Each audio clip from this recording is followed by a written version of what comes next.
이렇게 멋진 장소에서 이렇게 멋진 행사를 갖게 된 것을 무한히 감사하고 또 영광스럽게 생각합니다. 아주 감격스럽습니다. 애터미에 이 제1호 임페리얼 마스터가 탄생하셨고 또 네 분의 크라운 마스터 그리고 많은 분의 로얄 스타 샤론 직업자들이 탄생하셨습니다. 모두 진심으로 축하합니다. 특히 이 제1호 임페리얼 마스터가 출연한 오늘은 애터미가 제2의 도약을 할 수 있는 출발점이라고 그렇게 생각합니다. 생생하게 꿈꾸면 어떻게 된다고요? 이루어진다. Dream comes true. 그런데 제가 가만히 연구를 해보니까 박정수 임페리얼 마스터가 올라간 게 아니고 밑에서 밀어 올렸어요. 밑에서 밀어 올렸어. 그랬죠? 제1호 임페리얼 마스터가 출연하셨지만 오늘 그 임페리얼 마스터보다 한 단계 높은 직급으로 올라가신 분이 있어요. 아직 모르시죠? 네, 슈퍼 임페리얼 마스터 우리 박한길 회장님이 있습니다.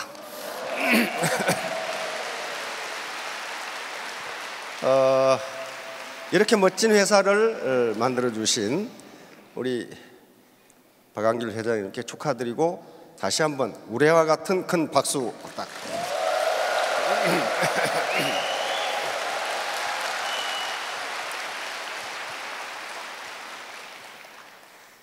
근데 로얄 스타는 두 자인데 임페리얼 그렇게 부르려고 그러니까 에너지 소비가 많이 돼. 두 자로 불러야 되는데 근데 임페리얼을 우리가 번역하면 어떻게 되죠? 황제. 그렇죠? 황제. 그런데 이 황제라는 말은요, 황제, 요거 우리하고 관계가 없어요. 황제는 중국의 전설에서 나오는 얘기입니다. 그러니까 이 어떤 국가나 집단의 최고 통치자는 왕이라는 말로 다 됩니다. 왕이면 되는 거예요. 뭐 끝판왕 그러죠. 아주 끝장을 보는 놈. 그런데 진나라가 춘추 전국시대 500년 후에 천하를 통일하고 나서 그때까지도 왕이었어요. 왕이었는데 진시황이 천하를 통일하고 나니까 그 왕보다 더 좋은 명칭이 없느냐. 그래가지고 이사 등 조고 등 대신들한테 나를 뭐라고 부르면 좋겠는지 연구해 봐라. 그래가지고 그 이 대신들이 이렇게 부르면 좋겠습니다 하고 올렸는데 마음에 안 들어. 그런데 중국의 전설 시대에 사망오제 시대라는 게 있어요. 사망오제. 3사람의 황 그리고 5사람의 제가 있었어요. 그 당시는 전부 전설 시대입니다. 그러니까 삼황이라는 게 천황씨, 지황씨, 인황씨. 그게 전설 시대예요. 그리고 오제라는 게 황제, 제국, 요임금, 순임금 전부 전설 시대입니다. 그러니까 그 앞에는 황이라고 불렀고 그 뒤에 전설 시대는 제라고 불렀기 때문에 나를 이놈들아 황제라고 불러라. 그래서 황제가 된 거예요.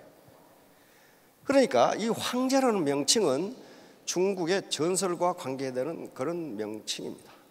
그럼 우리 역사에서는 이 거대한 왕을 뭐라고 불렀느냐 하는 거예요. 그걸 태왕이라고 불렀어요. 태왕. 예를 들면 광개토 대왕을 호태왕이라고 이렇게 불렀단 말이에요. 그러니까 이 태왕이라는 말은 지금 학자들이 태왕의 호칭에 대해서 연구를 하고 있는 것 같아요. 그래서 고구려에서 그렇게 불렀고 나중에 연구를 해보니 신라와 백제에서도 위대한 왕을 태왕이라고 불렀어요. 근데 우리 크라운이 왕이니까 크라운이 왕이니까 임페리알은 조금 더 높은 왕이어야 되잖아요. 광개토 대왕처럼. 우리 지금 박정수 태왕께서 전 세계를 개척하고 계시거든. 광개토 대왕이야. 문자 그대로 영토를 넓혀가는 이게 광개토 대왕. 호태왕이라고, 호태왕. 그래서 저는 개인적으로 태왕이라고 부르려고 합니다. 황제가 맞질 않아요, 우리말에. 그 다음에 이제 그러면 생생하게 꿈꾸면 이루어지는데 그건 이미 학문적으로 검증이 끝난 겁니다. 그런데 옳다 됐다. 나도 오늘 밤에 가서 임페리알 꿈을 꿔야지. 그런다고 임페리알 안 됩니다. 생생하게 꿈꾸되 그걸 인생 시나리오에 적으면 목표가 됩니다. 목표가 돼. 목표가 있어야 될 거 아니에요. 목표.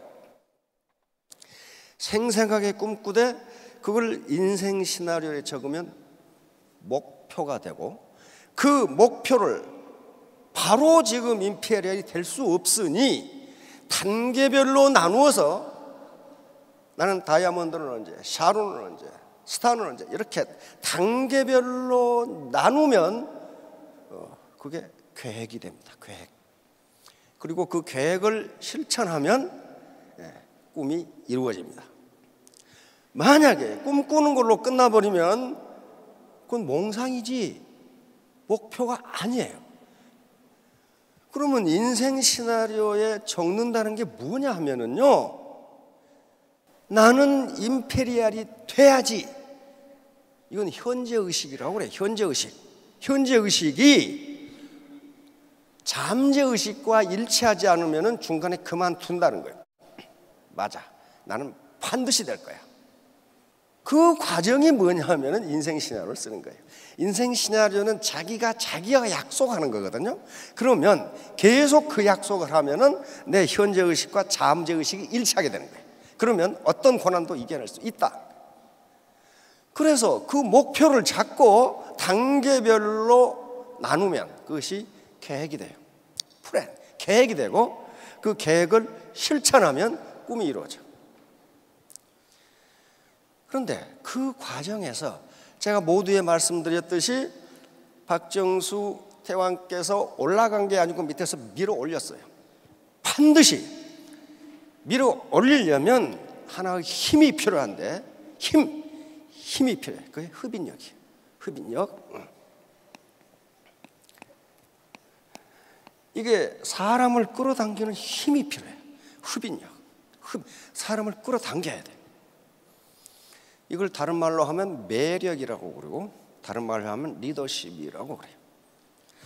그러면 이 흡인력, 매력, 리더십은 어디서 나오느냐 하는 거예요. 어디서 나오느냐. 흡인력이 생기고 그것이 내 매력이 되고 내 리더십이 되기 위한 수단이 있단 말이에요. 수단. 흡인력, 매력, 리더십이 생기는 기준을 이미 회사에서는 정해놨어요. 정해놨다고요. 그대로 하면 돼. 그대로. 그게 사운입니다. 사운 맨 처음에 어떻게 되죠? 다시 같이 한번 해봅시다. 영혼을 소중히 여기며. 영혼을 소중히 여기며. 여기는 제가 이 온라인 강의에서 얘기했어요. 두 가지 의미가 있다. 하나는 다른 사람을 내 목표 달성을 위한 수단으로 이용하지 않는다. 이거 굉장히 중요한 거예요. 또 한 가지는 양심에 따라서 행동한다. 양심의 미세한 소리에 따라서 행동한다. 요건데 우리 예텀에서 굉장히 중요한 것은 다른 사람을 내 목표 달성을 위한 수단으로 이용하지 않는다.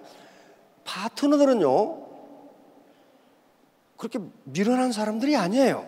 말로는 파트너의 동반 성공을 위해서 뭐 어쩌고 하면서 자기 목표 달성을 위해서 파트너들을 수단으로 사용한다고 생각하면 흡인력이 생기지 않습니다.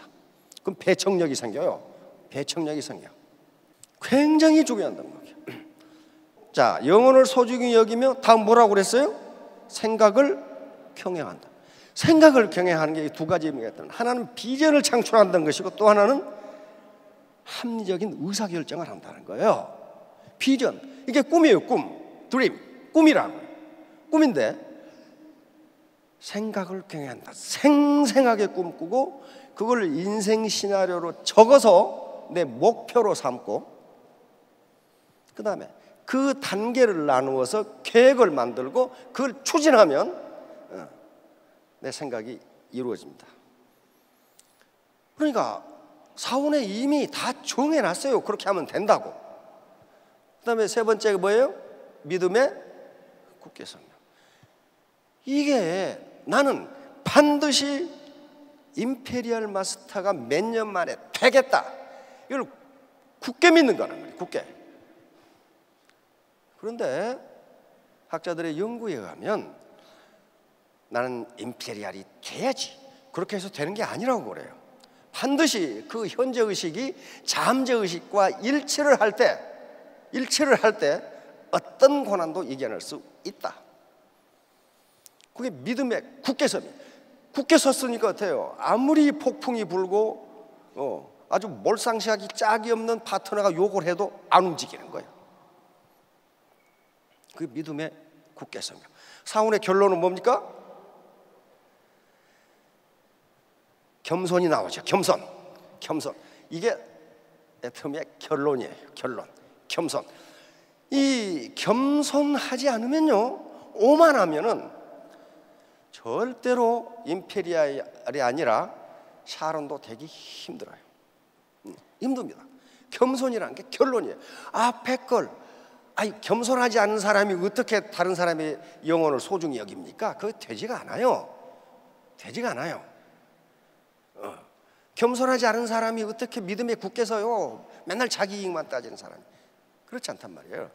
겸손하다는 것은, 겸손이라든가 영혼을 소중히 여긴다든가 생각을 경외한다든가 믿음에 굳게 선다는 것은 모두 추상적인 용어입니다.